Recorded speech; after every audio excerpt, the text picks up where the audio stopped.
One of our colleagues, a gentleman named Stan Tennant, is the head of a nonprofit research foundation in California called the Nehru Foundation. Tennant and his people have, for about 20 years now, been looking at a series of ancient texts, the oldest texts on the planet.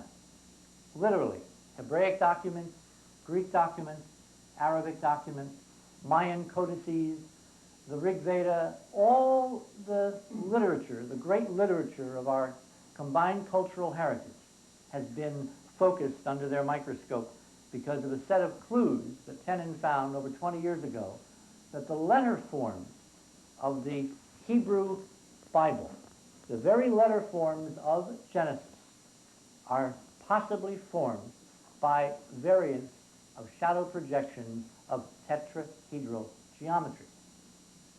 Now, if this were true, it would have some very major implications.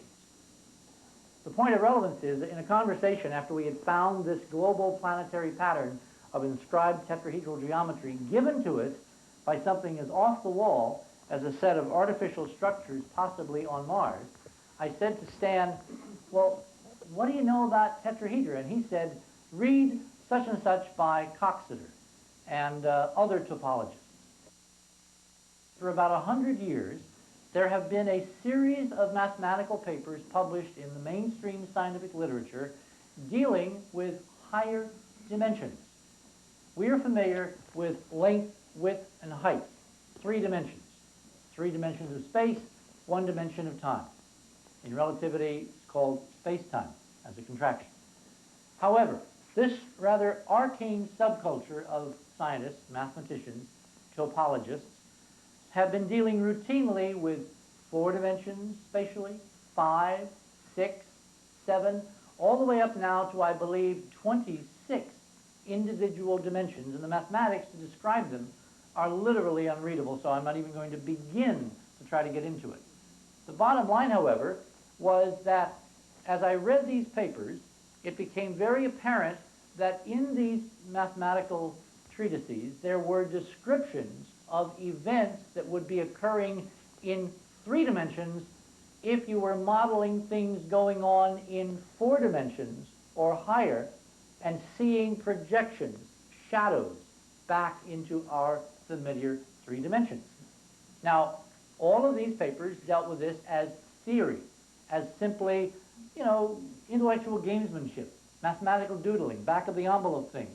But we're not supposed to really take the idea of other dimensions seriously, right?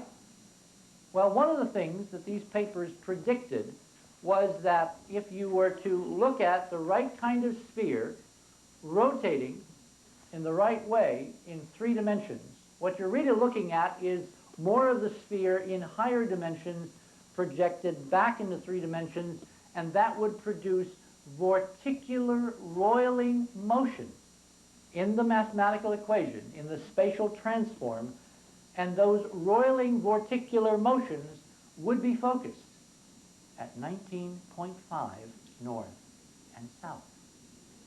There is a problem described in this literature called the problem of the 27 lines on the general cubic surface. It turns out to be an elegant description of an ordinary cube in 3 space and what it looks like in higher dimensions, 4, 5, 6 dimensions.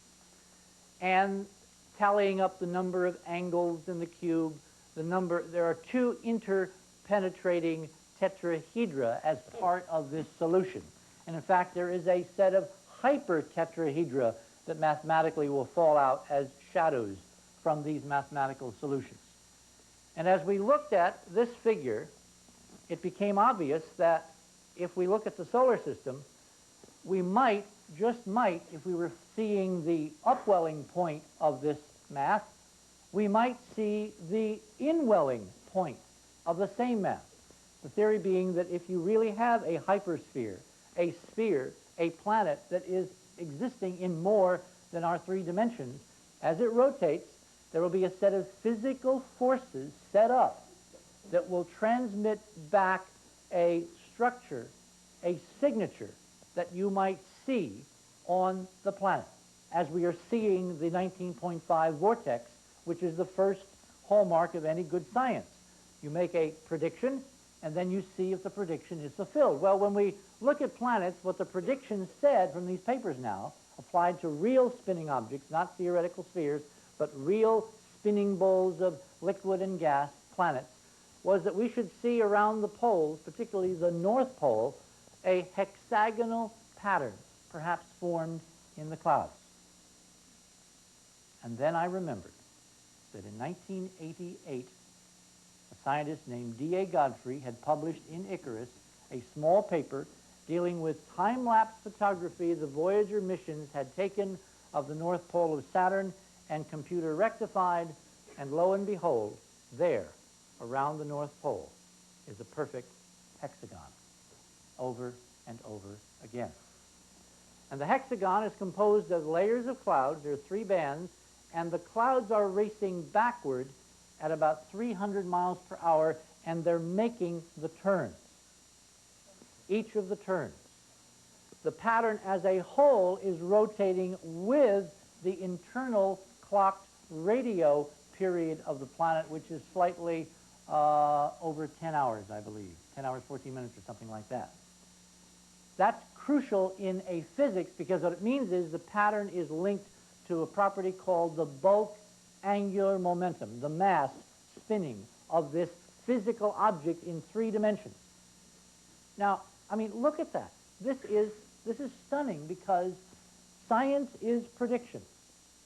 We now have 2 specific signatures predicted by a formerly theoretical, abstract subculture of mathematical scientists called topologists. And their predictions are that if you rotate a hypersphere, meaning a sphere that extends into more than 3 dimensions that we're familiar with, the effects back from these higher dimensions will give you signatures at 19.5 and a hexagonal pattern in the idealized solution around the rotational pole of rotation.